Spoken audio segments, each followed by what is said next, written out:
சமூக வலைத்தளங்களில் செந்தில் பாலாஜியோட அந்த 10 ரூபாய் பாட்டில் அப்படிங்கிற இந்த பாடல் விஜய் அவர்கள் பாடியிருந்தார் இல்லையா? பாட்டிலுக்கு 10 ரூபா, பாட்டிலுக்கு 10 ரூபா, பாட்டிலுக்கு 10 ரூபா, பாட்டிலுக்கு 10 ரூபா. இப்ப அதுதான் ஃபுல் அண்ட் ஃபுல் ட்ரெண்ட் ஆயிட்டு இருக்கு. இதற்கு முன்னாடி பாத்தீங்கன்னா டிவிகேவோட இந்த கரூர்ல என்னென்ன விஷயம் நடந்துச்சு அப்படிங்கிறது உங்க எல்லாருக்குமே தெரியும். அது மேலதான் கவனம் எல்லாம் இருந்துச்சு. ஆனா கொஞ்ச நாள் கழிச்சு பார்க்கும்போது இப்ப சமூக வலைத்தளங்களில் ஃபுல்லா இந்த பாட்டு தான் ட்ரெண்ட் ஆகுது. அது மட்டும் இல்லாம எந்தெந்த நடிகர்கள் சம்பந்தமே இல்லாம விஜய் அவர்களை தாக்கி பேசுறாங்க.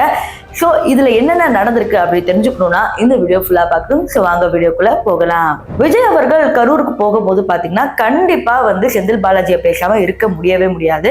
ஸோ அப்படி இருக்கிற பட்சத்துல பாட்டிலுக்கு 10 ரூபாய் அப்படிங்கிற பாடின இந்த பாடல் பாத்தீங்கன்னா அப்ப ட்ரெண்ட் ஆகலனாலும் பிற்காலத்துல ட்ரெண்ட் ஆச்சு. அதை போய் பார்த்துட்டு வாங்க. பாட்டிலுக்கு 10 ரூபா, பாட்டிலுக்கு 10 ரூபா, பாட்டிலுக்கு 10 ரூபா, பாட்டிலுக்கு 10 ரூபா, பாட்டிலுக்கு 10 ரூபா, பாட்டிலுக்கு 10 ரூபா. ஸோ இது ட்ரெண்ட் ஆகும்போது பார்த்தீங்கன்னா எல்லாரும் இந்த பாட்டை போட்டு டான்ஸ் ஆடுறது, இந்த பாட்டை போட்டு யூஸ் பண்றது, ரீயூஸ் பண்றது போன்ற பல விஷயங்கள் இப்போ சமூக வலைத்தளங்கள் எல்லாம் நடந்துகிட்டு இருக்கு. இதெல்லாம் ஒரு பக்கம் இருக்கும்போது அன்பில் மகேஷோட பழைய வீடியோ ஒன்று மாட்டிருக்கு. ஆக்சுவலி அவர் சீரியல்ல நடிச்சிருக்காரு போல.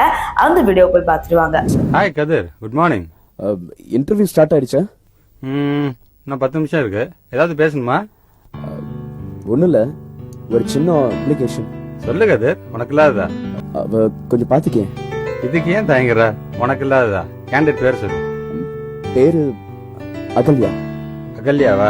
சரி, நான் பாத்துக்கிறேன். இந்த வீடியோ பார்த்த பல பேர் என்ன சொன்னாங்கன்னா, அன்பில் மகேஷ் ஹாஸ்பிட்டல்ல நடிக்கும் போது இவர் எப்படி இவ்வளவு சூப்பரா நடிக்கிறாரு, கமலஹாசனுக்கே டஃப் கொடுக்குறாரு, இப்ப இன்பநிதி கூட ஆக்டிங் கிளாஸ் போறாரு, இவர் சொல்லி கொடுத்தா இன்னும் கூட சூப்பரா இருக்கும் அப்படிங்கிற மாதிரி சொன்னாங்க.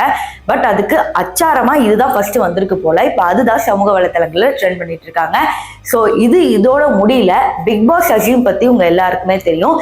இவர் சம்பந்தமே இல்லாம இதற்கு எதுக்காக பேசுறாங்கன்னு தெரியல. ஏன்னா இவ்வளவு நாள் விட்டு நேத்து அவர் ஒரு வீடியோ போட்டிருக்காரு. அதை போய் பார்த்துட்டு வாங்க. கடந்த செப்டம்பர் 27 சனிக்கிழமை அன்னைக்கு கரூர்ல தாவேகா மாநாட்டுல 41 அப்பாவி உயிர்கள் இறந்து போயிருக்காங்க. இது நம்ம எல்லாருக்குமே தெரியும். இந்த கூட்டம்லாம் யாரை பார்க்க வந்த கூட்டம், இறந்த மக்கள் எல்லாம் யாரு பேச்சை கேட்கறதுக்காக வந்தாங்கன்றது தமிழ்நாட்டுக்கு மட்டும் இல்ல, இந்தியாவுக்கே தெரியும். டைரக்டா பாயிண்ட் வரேன்.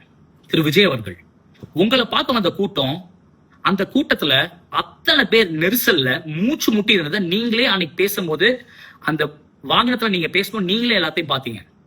பார்த்து என்ன பண்ணீங்க? ஒன்னும் பண்ணல. கரூர்ல இருந்து நீங்க உங்க தனி விமானத்தை பிடிப்பதற்காக திருச்சிக்கு போனீங்க இல்லையா?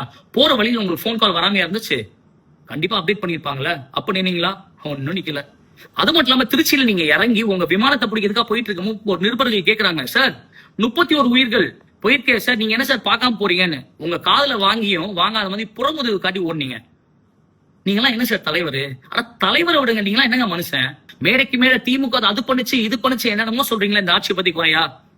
நீங்க எந்த ஆட்சி பத்தி குறை சொல்றீங்களோ அந்த ஆட்சி மூலியமா இன்னைக்கு அரியணையில் இருக்கிற தமிழ்நாடு முதலமைச்சர் மாண்புமிகு திரு ஸ்டாலின் அவர்கள் தான் அன்னைக்கு சனிக்கிழமை நைட்டு திருச்சியில போயிட்டு உயிரிழந்த குடும்பத்தினருக்கு ஆறுதல் தெரிவிச்சாங்க.